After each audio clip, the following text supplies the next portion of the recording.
ঝগড়া ছাড়া কখনোই এই অনুষ্ঠান আমরা শেষ করতে পারি না। আজও কি আছে তা কপালেই জানে। কথায় আছে হাত থাকতে মুখে কি, কিন্তু হাতের ব্যবহারে আমরা যাব না, মুখই হবে প্রতিবাদের ভাষা। পরিচয় করে দিচ্ছি আমাদের অতিথিদের সঙ্গে। ডানে রয়েছেন এএসপি অর্থাৎ অলওয়েজ সরকারি পার্টির জনাব কুদ্দুস হাক্কানি, এবং বাম পাশে রয়েছেন বিপি পার্টি অর্থাৎ বাংলাদেশ পোল্ট্রিবাজ পার্টির জনাব গাবগাস রাব্বানি। আমার নাম গাবগাস না, আব্বাস। ও আচ্ছা, দুঃখিত, উনি আব্বাস, এবং উনি এসেছেন নোয়াখালী ৪ আসন থেকে। এখানেও একটা কারেকশন আছে। কি কারেকশন? কারেকশন হচ্ছে আমি আসলে আইসি নোয়াখালী ৪ আসনের থেকে না, সানপুর থেকে। সে কি আপনারা নোয়াখালী ৪ আসনে ছিলেন? আরে এটা তো বিয়ার আগে আসিলাম, বিয়ের পরে শ্বশুর বাড়ির নিজের বাড়ি মনে করে থাকতে হয়। আর এই অনুষ্ঠানের নাম তো আপনি চতুর্থ মাত্রা দিচ্ছেন, আপনি তো বক বক করতে করতে অনুষ্ঠানের মাত্রা দশম মাত্রা পৌঁছে গেছেন। এখন আপনি বক বকানি বন্ধ করি মূল প্রসঙ্গে আগে। আমি হাক্কানি আসছি চাঁপাইনবাবগঞ্জ থেকে।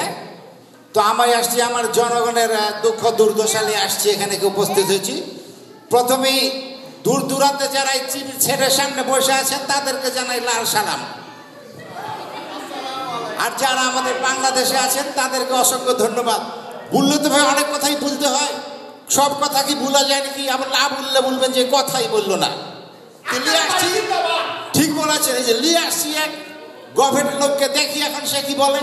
বলেন ভাই, আপনি কি কথা আছে বলুন হাক্কানি সাহেব, বলুন। কথার মধ্যে কথা বলা, ইন্টারাপ্ট করা আমাদের আদিম স্বভাব। সবাই শুধু বলতে চায়, শুনতে কেউ চায় না।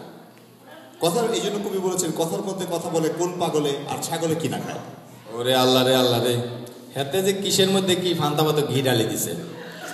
আর আপনার তো দেখা যায় যে আপনি কথা বেশি কন, আর ঠিক মতো দেখা যায় উদাহরণ দিতেন হারে না। দেখেছেন, আবারও কথার মধ্যে কথা ধরছে আমার মাথা। চলুন ফিরে যাই আমাদের মূল প্রসঙ্গে। আমাদের আজকের আলোচনার বিষয়বস্তু বিদ্যুৎ সমস্যা।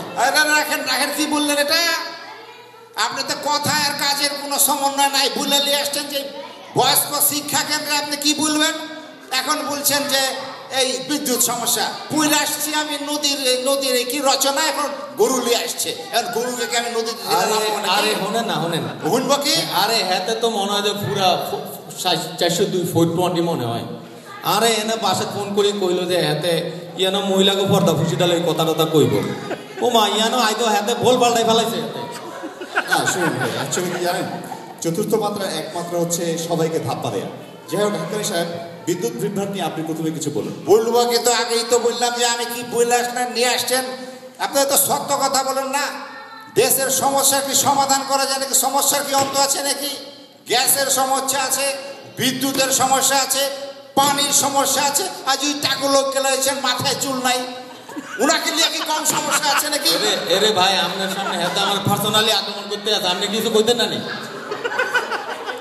সব সমস্যার মূল আমরা কেটে দেব, কিছুই থাকবে না। সমস্যার মূল উৎপাদন করে নেবে, আমরা থাকতে কিছুই হতে দেব না বললাম। কিন্তু দেশ তো চালাচ্ছেন ভাই আপনারা, ওনারা কিভাবে সমস্যার মূল হতে পারে? দেশ চালাইছে এটা বলতে পারেন। এখন গত 8 বছর ওনারা দেশ চালাইছে, দেশের কিছু রাখছে নাকি? দেশের 12টা বাজায় দিচ্ছে, বলছে যত দোষ। গ্যাস নাই, রাখেন মেয়ে কথা বলতে দেন। কথার উপরে কথা বলছেন কেন আপনি? দুটা কথা বলতে দিবেন তো। গ্যাস নাই, পানি নাই, লাখ লাখ কোটি কোটি টাকা আপনি নিয়ে গেছেন বিদেশে, পাচার করে দিয়েছেন সব। এখন বললো তো জনগণের কাছে আমার এই বিচার থাকলো। আচ্ছা ভাই, 1 মিনিট, আপনি ঠিক আছে বলেন, বলছেন, আমরা বলেন, ঠিক আছে থামলাম আমি। আচ্ছা আপনারা শোনেন, ব্যাগ খালি আমরা করছি, হ্যাঁ তারা কিচ্ছু করে না। এই যে পাবলিকের যে পদ্মা তুলো, ওই যে টেয়া ফসা সব মারি দিল, এগুলো কিন্তু হইব। এই যে আঙ্গ যে গম, বেবাক গম রাস্তা বানাইবো বলি বেবাক গম খাইটাই উৎপাদন করে দিয়েছে, বুঝছেন নি? অন যে দেশে যে বিদ্যুৎ নাই, সেগুলো ফালাফালি করলে হইব।